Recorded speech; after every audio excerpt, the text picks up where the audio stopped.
ভ্রমণ এমন একটি জিনিস যা আমাদের নিজেদের আবিষ্কার করার সুযোগ দেয়। এটি আমাদের চিন্তা ভাবনা এবং আমাদের ব্যক্তিত্বকে গঠন করে। ভ্রমণের ফলে আমরা এই জগৎটাকে অনেকটাই বুঝতে পারি। আমরা জানতে পারি আলাদা আলাদা কালচার, ভাষা, সংস্কৃতি, খানপান, আমাদের মূল্যবান জায়গার ইতিহাস সম্পর্কে জানার সুযোগ পাই। ভ্রমণের মাধ্যমে আমরা সুন্দর প্রকৃতিকে দেখতে ও জানতে পারি এবং প্রকৃতির সাথে মজবুত সম্পর্ক গড়ে তোলার সুযোগ পাই। ভ্রমণ করতে বা ঘোরাফেরা করতে কার ভালো লাগে না?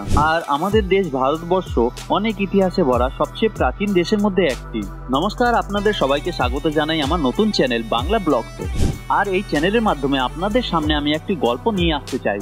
এই গল্পটি হচ্ছে এমন একটি ছেলের যা ঘুরতে খুবই ভালো লাগতো, কিন্তু তার কাছে না ছিল অনেক টাকা পয়সা, না ছিল দামি কোনো বাইক, কিন্তু তা সত্ত্বেও তার জেদ ছিল ভ্রমণ করা বা ঘোরা।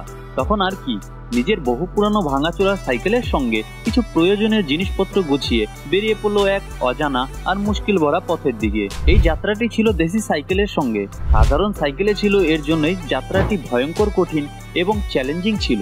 যেমন খুব বৃষ্টির মধ্যে সাইকেল চালানো, উঁচু উঁচু পাহাড় বোঝাই ভর্তি জিনিসপত্র নিয়ে পায়ে হেঁটে পার করা, ধুধু মরুভূমির রোদে তাপ ও ধুলায় সাইকেল চালানো, সমুদ্রের প্রবল হাওয়া চিরতে চিরতে আগের দিকে যাওয়া, এবং অনেক সময় এমনও হয়েছিল রাতে জঙ্গলে একা রাত কাটাতে হয়েছিল তাকে। এবং এই রকম বহু সমস্যার সম্মুখীন হতে হয় এই যাত্রায়। যদিও এই যাত্রার পথ সহজ ছিল না, তবুও তার সাহস ও জেদের সাহায্যে সেগুলির মোকাবিলা করে এবং এই দীর্ঘ যাত্রা সম্পন্ন করে। পুরো সফরটাই দেশি সাইকেলের সঙ্গে ছিল, তাই এই সফরে সময় লাগে 252 দিনের।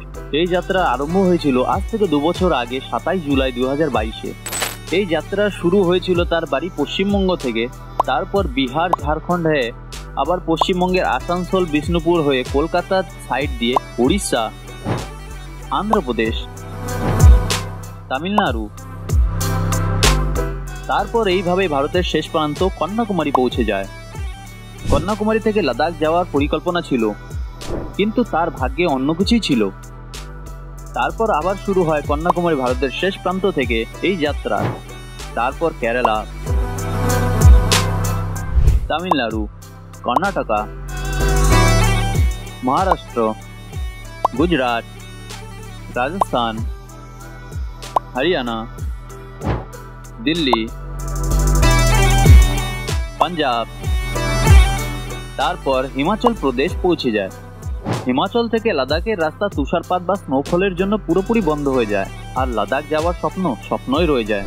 আপনাদের মধ্যে কিছু লোকের মনে হতে পারে এটি কোনো কাল্পনিক গল্প, কিন্তু বন্ধুরা, এটি কোনো কাল্পনিক গল্প নয়, এটি আমার গল্প। নমস্কার বন্ধুরা, আপনাদের সবাইকে স্বাগত জানাই আমার নতুন চ্যানেলে। চলুন এই গল্পতে আগে যাওয়া যাক। তারপর সেখান থেকে আগে যাওয়ার রাস্তা না পেয়ে আমি ঠিক করলাম এই সফরটা পুরাটাই সাইকেলেই পুরা করব। তাই আমি ঠিক করি হিমাচল থেকে উত্তরাখণ্ড হয়ে উত্তরপ্রদেশে চলে যাই।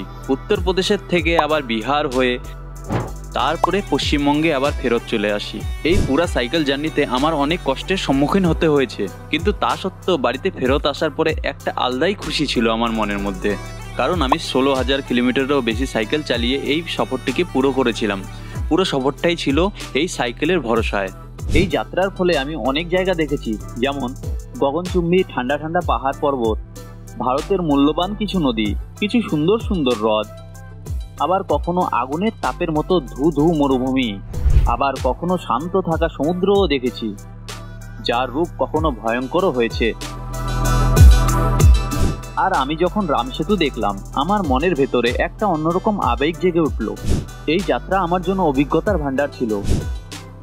এই যাত্রায় নিজেকে ও দেশকে বুঝেছি। এখানকার সৌন্দর্য, এখানকার মানুষজন, এখানকার ইউনিটি আমাকে অনেক মুগ্ধ করেছে। এখন এই যাত্রার কথা ভাবলেই আমার মুখে এক অন্যরকম হাসি ফুটে ওঠে। তো বন্ধুরা, আজকের এই গল্পটি শুধুমাত্র এতদিনের গল্পের একটা ছোট অংশ ছিল। এখনো শোনার জন্য পুরো গল্পটাই বাকি রয়েছে। বন্ধুরা, যদি আজকের ভিডিওটা আপনাদের ভালো লাগে তাহলে ভিডিওটিকে লাইক করুন, চ্যানেলে নতুন হলে সাবস্ক্রাইব করুন, আর শেয়ার করুন আপনার পরিবার বা বন্ধুদের সঙ্গে। আপনাদের সমর্থন ও সহযোগিতা আমার কাছে অনেক দামি। ভিডিওটাকে পুরো দেখে আপনার মূল্যবান সময় আমাকে দেওয়ার জন্য ধন্যবাদ।